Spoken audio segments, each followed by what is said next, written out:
A second straight embarrassing loss for Texas, and the Longhorn faithful gathering figurative torches and pitchforks, perhaps aiming at the head coach. Counselor May bringing the case Texas will not return to prominence in the national elite under Mack Brown. Your Honor, with a heavy heart, Mack Brown has done some great things for Texas. But lately, if you go back from the 2009 championship game that they played Alabama, this is a team that's played 12 teams that were ranked.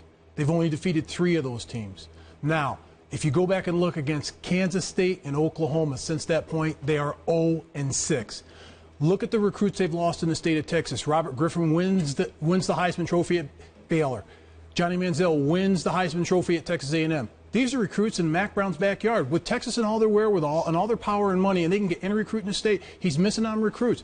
This is a team that's going straight down, spiraling downward, and I don't think they'll ever play for a national championship under Mack Brown. Counselor Holtz. Well, Mr. May, the only exercise you get is jumping to conclusions and running down other people.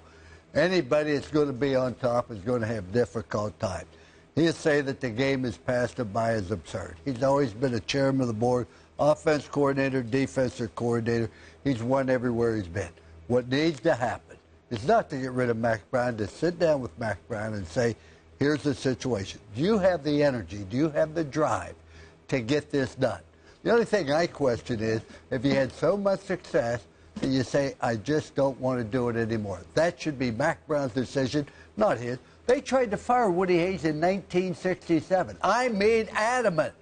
Yet he won the national championship in 1968. They tried to run Joe Paterno out there for 3 years. But look how he brought the program back. I mean, you can go on and on. I'm not saying that he hasn't had difficulty, but Quick rebuttal, Counselor May. I think we get the point. Well, look at the bottom line. The fans are very impatient now. It's not like the old days. Fans are very impatient now with social media.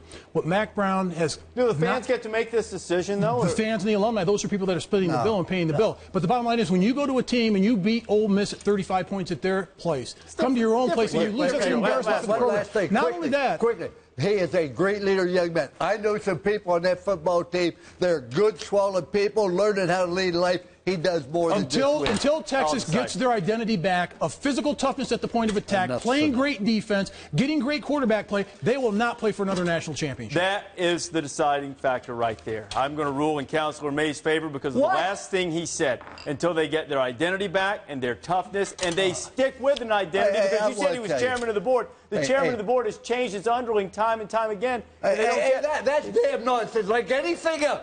Hey, I tell you, I'm getting upset about this thing. I mean it sincerely, because you don't listen. All you're thinking about is, we have 8 more months till basketball season starts. That's the only thing that's important to you. You don't listen to a damn thing. It's out of order. I am sick and tired of everybody jumping on coaches, and you particularly. And I mean that sincerely. But I don't want to do this damn thing anymore. To whom much is given, much is expected. I mean it. I'm not doing it again. That ain't an act. Hell with it.